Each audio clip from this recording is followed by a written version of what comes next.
Welcome to the Vault podcast, everybody. I'm Dave Wakerley. I'm sitting here with Dan Learcher. Hi. We know that not every leader in kids ministry is in a big staff team. In fact, more than half the churches around the world have solo pastors.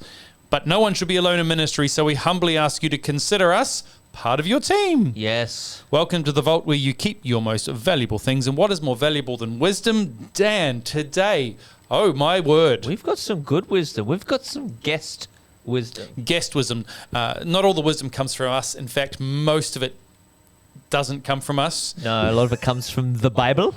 And it comes from our guests. This is something that you didn't even know you needed. Exactly. Now, this is not a job interview. No. Because we already know if we had a job, we would give it to this man. Because you've already done that in the past. Yes, but you would maybe recognise him from the big curriculum. Yes. You may recognise him from a guest on the Vault podcast. In the past, when he was a part of our team. But recently he has moved on and has an amazing job. Yes. Helping children all around the world. We're about to talk about it, but yes, welcome Graham Berry, an ex-staff member, but we still love him. We still love. There's nothing X about him. No, not at all. Hey, Graham, how you doing? I'm so good. Such a privilege to be here. Thank you. It is good. You're coming to us with a very different perspective than last time. What did you talk about last time you were on our show when you were part of our team before you abandoned us? Wow. I to be honest, I think I was part of a bigger panel. It was of a people. conversation, yes. It wasn't just me, as far as I can remember, but whatever it was. I've got a fact check coming. Dan's going to look it up and see what we were talking about. Right. Now, Graham, that was the past, and this is the present. So Correct. What are you currently doing with your existence that could possibly be more fulfilling than working with us? Correct. Look, it's a hard act to follow. So my current role, I work for an incredible organization called Destiny Rescue. Gotcha. And have been working for them for a little bit now. The basics of it is we rescue children around the world. And I don't mean metaphorically, I mean physically. We rescue children from human trafficking and exploitation in a whole bunch of different places globally. And I have the amazing privilege of being part of that team that makes that happen here in Australia. There's a couple of fund nations that make that work happen around the world. So the US is one of them, Australia is another, and then New Zealand too. So I'm part of the team here in Australia that make it all possible. If it wasn't for the people here in Australia, incredible donors and churches and people like your listeners who are passionate about making a difference, we wouldn't be rescuing kids. So that's our game. That's what we do. So I would say That's amazing. I would say that yes, you've definitely moved to something with a lot of purpose. Let's put it that way. Yep. A whole lot. Now, 20 years of ministering in ministry in Australia, which is exciting. You celebrated 20 years in Australia this year, I believe. Correct. Congratulations. So what... It still hasn't killed the British accent. It still hasn't killed the British accent. He still pronounces his words correctly. Yeah, kind of. So we thought you would be an absolute perfect person to talk through such a big topic. Yeah. And how we... I don't know anybody else who could talk it through. I love it. From kids pastor to defending kids around the world. Dan, just as our little fact check, could you please tell us what the last time I was here, what did we talk about? It was Vault Podcast episode 9. 9. It was called What is Your Expectations for Key Team Members? Oh, okay. And he also had to share the limelight with Benjamin Dunn. Oh, Ben Dunn. Who has also left us. He hasn't gone to Destiny Rescue though, Dan. No. Awesome, Ben. He was with us at summer camp a few weeks ago, which was awesome to see Ben hanging out with our kids. Now, let us begin. And to be honest, when you've got such a big topic as trafficking and exploitation of children, I don't even know where to begin. So, Graham, you're going to kick us off and maybe just talk about and raise our own awareness of the problem, because sometimes you don't know what you don't know, you know? I think that's the best thing to say to start with, is that this is a massive subject. And honestly, it's pretty it's a pretty big deal. Like it's a heavy subject, to be honest, because it is so real for so many, and it can be pretty confronting. And that's worth saying from the offset, that this is like a subject that can really affect some people. But I think underlying it all is this incredible strain or thread of hope and light. And as much as the problem is huge, and as much as many people are affected by it, there is an incredible amount of solution, an incredible amount of hope on the other side. So some people might know loads about it. Some people are experts, by all means. A lot of people have a little bit of understanding about what that problem might be, or how it affects people. Other people can just quote a couple of lines from a famous movie or two about trafficking. So most people start off with a very broad, oh, that sounds bad. And to be honest, my job isn't really to bog you down in all the statistics. I mean, we're talking numbers that range from, hundreds of thousands to literally billions in terms of dollars or people affected. So there's lots of stats and lots of numbers.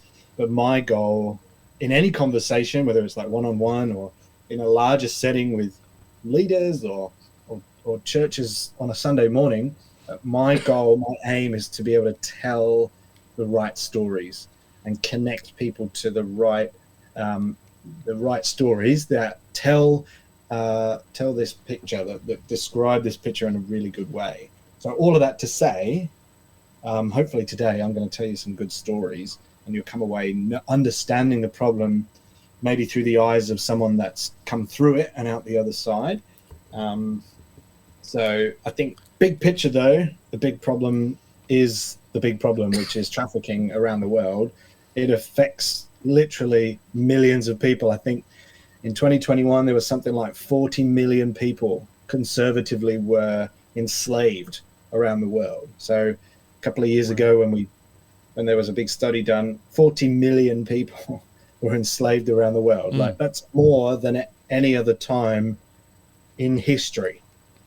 So trafficking and slavery is just like a massive, massive problem on the planet. Yeah. And in a 5-year span, over those years from 2017 onwards, it was estimated that nearly 90 million people experienced some form of modern day slavery.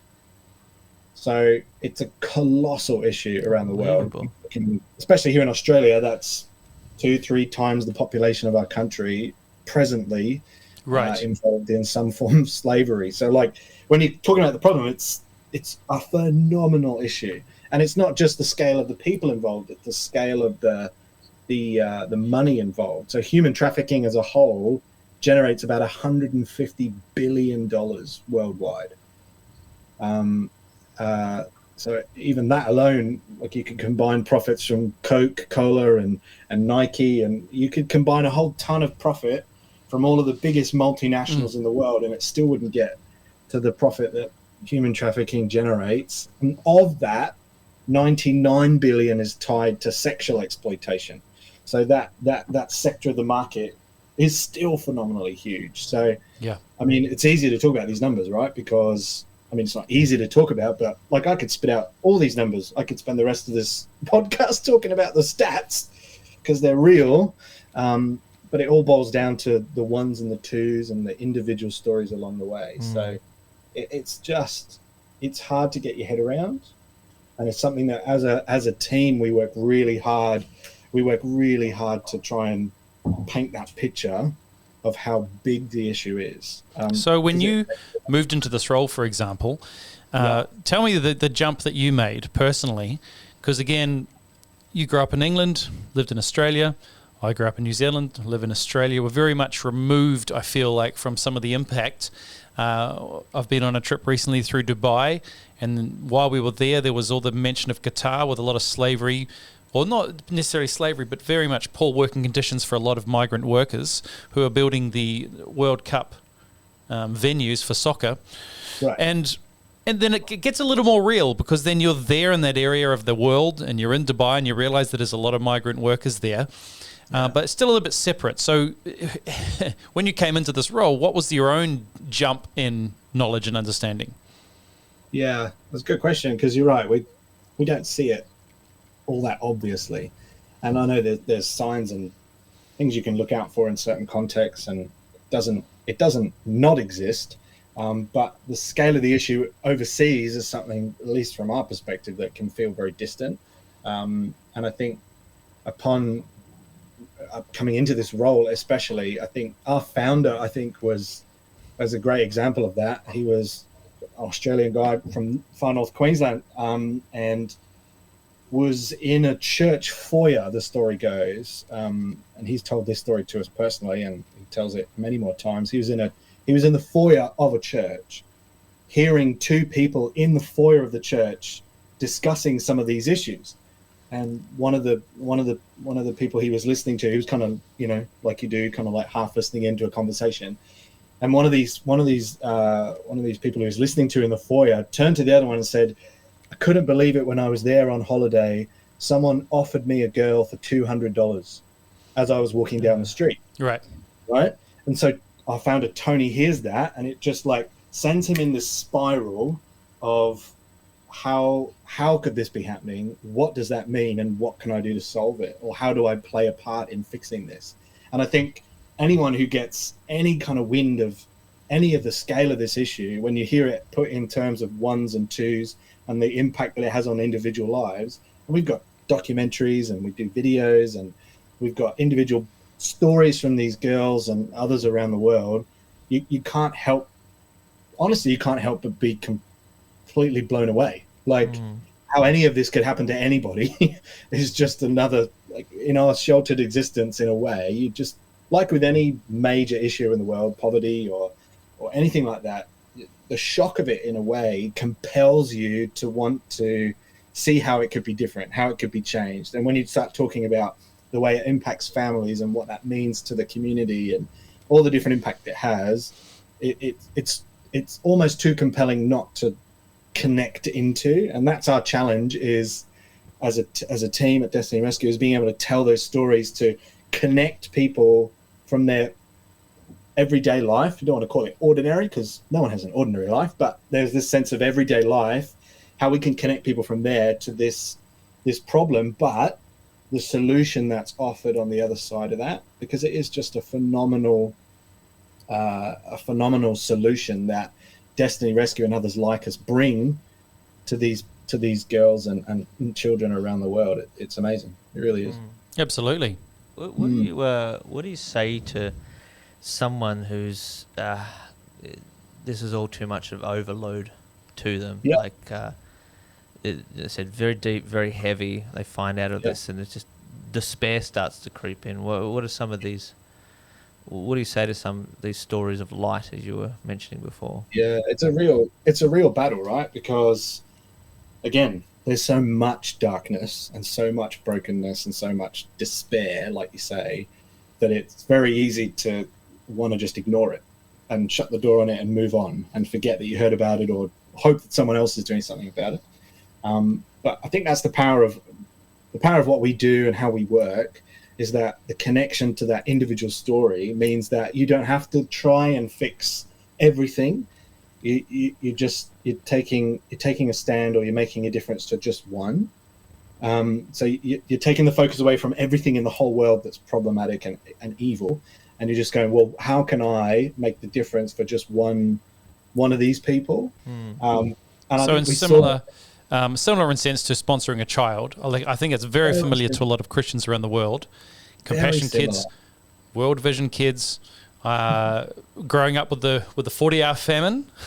Yep. That's all about the one. And so what you're saying, in a sense, Destiny Rescue is doing that. It's tackling individuals. It's one at a time.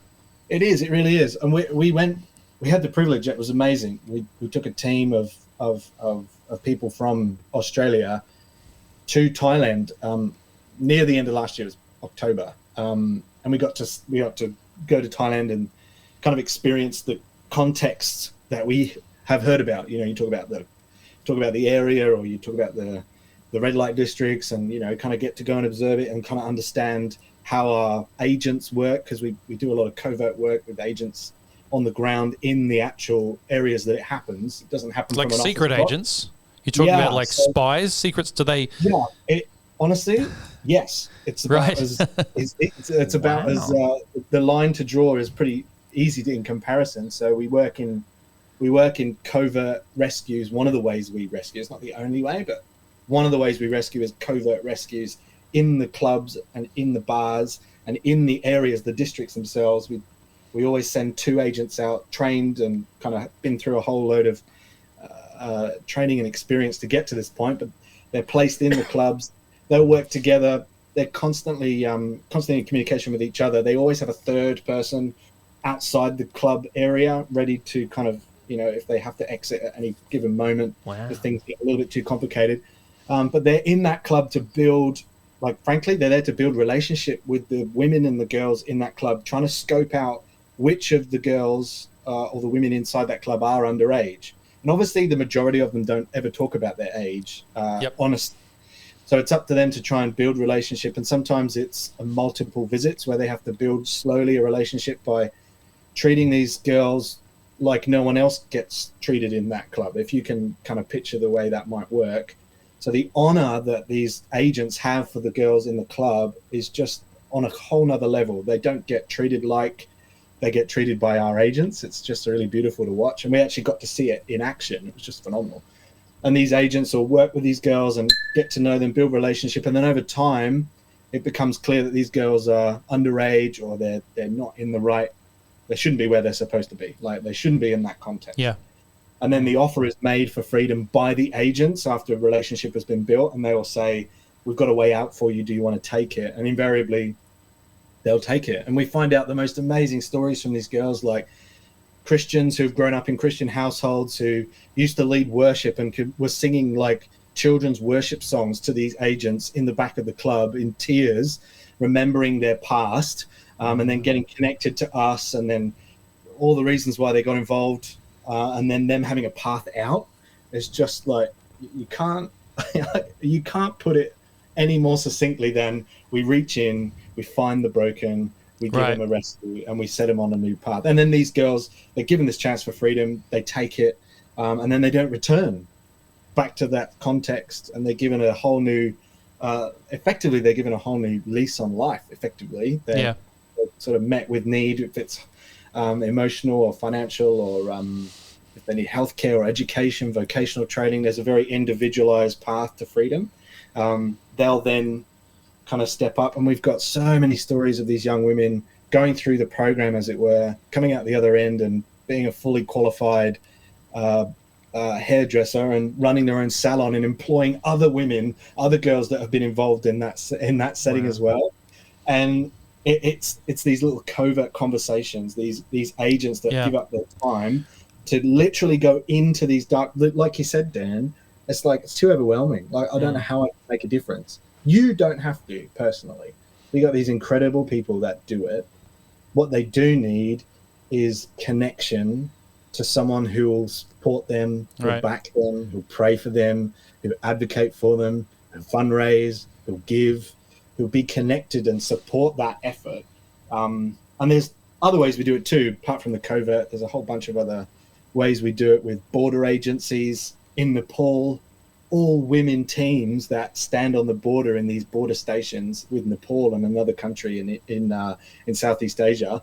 And they'll stand on the border and intercept these girls that have been, basically they've been catfished to come over the border, or they'll be promised wealth and riches and and marriage, whatever it might be, and they intercept them at the border on the buses. They've got these beautiful blue uniforms, and they've been rescued themselves, so they know what they're looking for. And this all-women border force intervenes and collects thousands of girls before they even get over the border. Wow. It's the coolest thing, right? That's like, so cool. This is the hope I'm talking about. As big as the problem is, they're these little like sparks of hope and light that exist all over the world. There's raids that we do. We work with federal police around the world. Say the Philippines, they'll work on a raid. So they'll literally work with the police to kick down a door in an institution and rescue 40 girls at once, and we'll arrest 10 or 15 perpetrators in one go, and we'll shut the establishment down. but it's because of the covert work that our agents have done on the ground that they're not able to be a part of for all the reasons. We get to supply the information and work on a case over time, and then pull the trigger. And we've raided an establishment and locked up 10, 15 people and rescued 40 girls in one go. Like, the impact is a phenomenal thing to watch. It's so cool. And there's individual stories in all of those, names and families and lives and stories, and it's the coolest thing. What's the mindset of an agent? Could you be an agent, or does it take a specific... Are you an agent? Are you allowed to tell us if you are an agent? You'll never know. That must be a very specific job and a role. It really is. And I tell you, we watched and we talked to them, and one of the most humbling experiences in the world, because they're not... Some of them have had military or police backgrounds. Right. But others haven't. And others are just passionate about rescuing. And our founder, Tony, is still on the ground today in the clubs and on the ground, rescuing these girls, finding out their real name, asking them with like genuine care, how old are you? What's your name? Where are you from? Gotcha. The questions they don't ordinarily get asked because they're there to be a product or to perform a service. The questions and the moments in the back of the club when their guard is down and they're not putting on a show, and Tony gets to say, do you know there's a way we can rescue you? We can give you a way out. And to see the girls, their whole countenance changes when they realize that they've given a chance for freedom. Like, that's a specific type of calling. Right. And we watched it play out, because it's not just the most glamorous, it happens every night. It's night in, night out, same club, same music, and it's deafening, and it's messy, and it's confronting, but every night they go in, they wade through the mess and they wade through the darkness to bring light to these people, and it's a phenomenal calling. And no, you're right, not everyone can do it, and I wouldn't want to do it. Right. I don't think I could do it. Sure. From what I've seen, it's an incredible work they do. Yeah, truly. amazing. Graham, that is, again, it's something I think everybody here needs to check out Destiny Rescue Online, which the website is... website Come on, Dan, is Destiny Rescue. DestinyRescue.org.au, but it would probably be in other countries. .org, just .org in the US, and .org.nz in New Zealand. Yeah. And good fact checking, Dan. The cool thing is that we reach so many people with these stories. We reach corporate enterprise. We reach local community groups. We reach churches. And I think the heart of what we do is just to connect everyday people with what we know that God is already up to around the world. And God is up to some significant things. Right. And they don't have to, they have a desire maybe to bring change or to bring impact around the world. But a lot of churches, especially, that they might have a connection around local impact, but not knowing how they can have impact and bring change and have that change be seen around the world. We're already doing it. God's already using us. Get connected to what God's already doing, and we make that bridge really clear and really easy, and people connect with us, and all of a sudden their heart for change is having impact in places that they would never ever go. They would never be a part of it were it not for the work that we're doing. And we're bringing change and light and hope in these dark, desperate, despair-filled places because of local churches, because of business, because of individual donors who say, I want to change that. I'm just going to make a difference. Sign me up. How do I do it? What needs to happen? And what would you say to a kids pastor, someone on our team, we're on their team, who is hearing this and God's stirring them? What can they do to? Yeah. What's their next step? What do they pray for? What do they do? Yeah. There's so many things, so many ways that people can connect with us. The harsh reality is without finance, we don't rescue. That's the harsh reality almost of any charity in anywhere, right? Like without dollars, this doesn't happen. And if that's something that you're passionate about, there's 100 ways we can make that happen in terms of fundraising as a church, getting connected with missions mandate, the biblical missions mandate as the church, talking with senior pastors and coming alongside missions teams and introducing them to our work if they don't know about us. If they're in kids ministry themselves, they might not be something they can talk about every Sunday with their kids ministry, but it's definitely something that you can advocate for in your church setting and say, wow, these guys are doing incredible work. Have we thought about this as a team? There's ways that churches themselves can run fundraising. There's ways that teams can run fundraising efforts within themselves. So we've got this amazing initiative called Move to Rescue, which means basically in April, we've got this incredible initiative where you give up a specific amount of time. I think it's 500 minutes of activity over the course of April. And you ask people to fundraise, or rather you fundraise, ask people to give to your cause to raise money and awareness for this kind of thing. And then, like you name it, advocacy, social media. There's an ambassador program in the United States that is taking off. Hundreds of thousands of dollars raised through people taking it on themselves to be ambassadors for us, which is a phenomenal thing. And then obviously Australia, we connect with people in many different walks of life, but it all boils down to your connection to us. And if it's becoming a rescue partner, they can be a monthly giver and offer money every month to regularly support the work we do. People jump in at our campaigns. We have a couple of major campaigns a year. Where we give recently over Christmas, we did food drops in Uganda to support families in Uganda who are unable to work or can't find the money and can't support themselves. So their children are selling themselves for food every day. So in order to relieve that, we did a major campaign around food drops to support families so the kids didn't have to be on the street selling themselves to eat that night. It's as simple as that. So there's a multi-layered approach we have. Your prayers are important, praying for those agents, praying for governments, advocacy around your own people group, like your own friendship groups, you name it. The more moments that people have, and if I can say this, hopefully it'll make sense. The more moments that we have, the bigger the movement becomes. Movement as a whole, the movement to end trafficking, the movement to change these lives, that movement is made up of individual moments. And when someone has a moment and they sit and they think, this has to stop, I'm going to make a change, I'm going to make a difference. When they have that moment, that is what builds the movement. And the more moments that each individual has, whether it's in a church service when we talk about this, or I don't know, this podcast, when someone's sitting there going, I'm having a moment right now. I'm having a moment about the importance of this.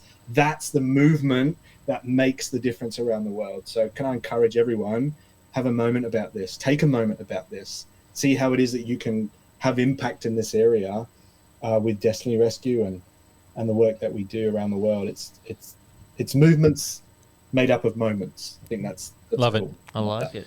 And as Dave, you always say, What do I say? You do for the one that you wish you could do. Well, I did steal it, but I do say that. You do say that a lot. Do for one what you wish you could do for all. And That's so it. Don't be inactive just because you can't do it all. I have a closing thought, Dan Lee Archer and Graham Berry. yes, We spend our week as kids pastors talking about, I know in Australia and a lot of countries around the world, how do we get our kids to read the Bible more, or how do we help them understand more about God? How do we help parents communicate? How do we help them get to church? And then some conversations around the world is how do we take kids out of child trafficking situations? Now, we don't stop doing one just because there's a greater need. We do it all, but I think take a moment, and this is what helps me with the mundane tasks of ministry sometimes, is being involved in the absolute essential tasks of ministry at the same time. So, hey, definitely check out their website. Definitely get in contact and see what you can be a part of and see what you can do, because, again, we're all about helping kids, and these are the kids that potentially need the most help in the world. So thank you, Graham Berry, for coming along. A closing thought from you. You guys are awesome. I love what you're doing. I think helping kids pastors feel like they're not alone and that there's a team on their side is super important. Love it. And I think I love being a part of it. And yeah, keep up the good work. You guys are doing good. And thank you, my friend. I have one last thing to ask you. You just said a lot of statistics at the start about in your new role. How much of your training, how beneficial was it that you played an accountant on Big HQ for many years? Did this help you in your current role? Look, I think finding my way around numbers it was almost written in the stars. It's like a cosmic. I used to make you memorize long list of numbers really did. in your scripts, and you're like, "Why do I have to do these numbers?" I said, "Well, you have to actually get it correct because it's Is a that the mathematical voice that I equation." used, Dan? Is that how I really sounded to you? Yes. Sorry, you said. Well, it was a little more British. He's like, all right, mate, come on. I just want to drink tea in my trailer. We need the British. A trailer? Who else had a trailer? No one gave me a trailer. I had No one. one had a trailer. I had No one two. had a trailer. We just watched trailers on YouTube. Thank you, everybody, for being a part of the Vault podcast. Very good. Thank you to Graham Berry. Thank you to Dan Leach. Thank you to Dave Wakeley. Thank We'll you see to you next Destiny time on the Vaults. Rescue.